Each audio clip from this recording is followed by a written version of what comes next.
Good evening, ladies and gentlemen. Here we have the debate for the motion. As a middle class parent, this House would support their child's choice to deprioritize formal education in favor of pursuing digital creative skills or career like TikTok, content creation, YouTube, art, art design. So, we, as an opposition team, believe that children should not deprioritize their formal education, but should not deprioritize their creative skills as well. We believe that formal education is as important as their creative skills, but they should not be deprioritized because of few reasons, which I'll explain later. Right now, the proposition team proposed that right now, the current situation, there's a toxic misconception regarding the world of work or workplace, while children are conformed to one type of boring jobs. This is not entirely wrong, but almost wrong. We believe that the opposition team that there is a wide array of jobs that is not boring or conform to one ideal situation. And this wide array of jobs conform to the ideal work life that these children want. We are no longer living in an industrial era where jobs are a dull task over and over and over again. And they try to bring up the problem that, hey, right now in this current situation, there is high demand of creative jobs in the world.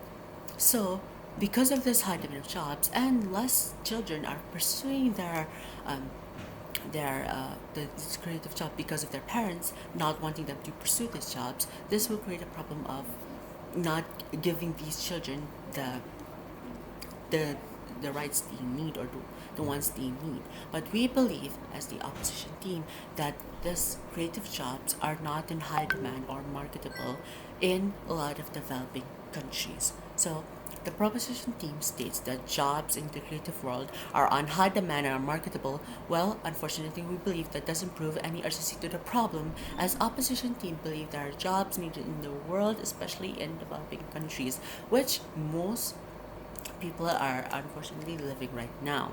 So the definition right now, what are the middle class? As the motion states, the middle class are people in a society who are not working in who are not in working class or upper class, like businesses people or managers, doctors, teachers, and lawyers, and are usually regarded as middle class. Now, as I've stated before, these people are those who do have a disposable income, but not as much as they can luxuriously pay for the expense on the cost for these creative content as much as easily as any person would, which I'll explain deeper on my rebuttal. And then the definition for deprioritizing is to make something less important, or to not prior to less prioritize the something. So this means that motion states that they need to less prioritize the formal education. And what is the definition of creative career? Some say art, acting, advertising, or those that bring life to your creative potential. It's all usually work is usually work or posted on social media or sold in social media. Rebuttal. Their first argument states that this pursuing a creative career um, is one of the purpose of parenting or the maximum purpose of parenting. Well, the type of parenting that proposition team is trying to propose is the type of permissive parenting, where they would prioritize the child and rarely enforces any rules and only care for the child's happiness. And they say this type of parenting would lead the children to grow up on their own, while we on the opposition team believe otherwise. This way of parenting hmm, is freeing your child from any responsibility, even if it's something that they want to do and can't. They want to do this can't be a learning experience for them. We believe that through formal education, that the children will learn all the necessary skills to grow and learn. Nextly, they um, try to portray the lack of jobs or the jobs in the real world, as we've stated before and as we've said before,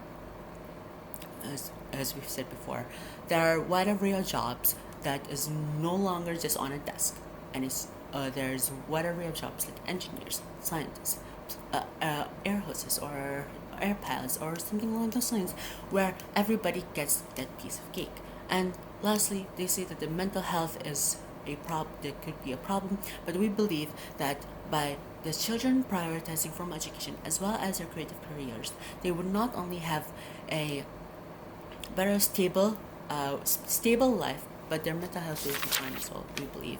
And they say that the job world is evolving into a creative economy, and we believe that so does job employment. And so does job employment. As the workplace evolves, there will be new jobs arises where most of them still need the qualifications from formal education. And as they've stated before, the proposition stated before, that parents don't need to worry about the children not getting enough money or are poor, and sadly we believe that this is not entirely true, as there is not enough job security held in any social media platform, as YouTube can, as if you are trying to become an influencer on YouTube or TikTok, they can easily remove your ad revenue or remove your they could easily remove your ads and you won't earn money. That's why there's less job security. And they say the tools are accessible and cheap. And unfortunately, these tools that are accessible are cheap and low quality and won't make a good impression on the creative work or on the creative design. So, moving on to my argument. We, unfortunately, this idea of creative work does not work in the developing countries. No matter how rich or how poor you are in a society, living in the developing countries and try to go for creative jobs is a stretch, as the market for those countries prioritize jobs like agriculture, engineers, doctors, etc., and barely any job priority regarding to any creative work, as there is less consumers or less marketable purpose in those areas. So the idea that the proposition team is proposing can only work in developed countries by which who have already accepted creative jobs as a workplace and have already evolved. So unfortunately, we believe that this cannot work in any circumstances in any developing countries. Lastly, we believe that even if it does work, there is a lot of competitive in terms of creative workplace. Even though creative workplace is indeed a job where you could get money, how you get your money entirely depends on luck. As there's a vast videos on YouTube or TikTok, or a lot of channels trying to strive on YouTube and TikTok. What if you try to make a fortune? There's almost too impossible regarding how the algorithm work on each platform. Not to mention that each workplace only need a few months of people who are skilled in those creative areas, and those who are left behind are forced to build jobs themselves or through social media, which is again competitive. Currently, the only place where a lot of creative people work together is only through gaming, which is again only developed countries. And we believe that if children stay in formal education, they are able to learn skills like marketing, business, that helps to enhance their creative skills or career. And that is all for my arguments and speech. Thank you.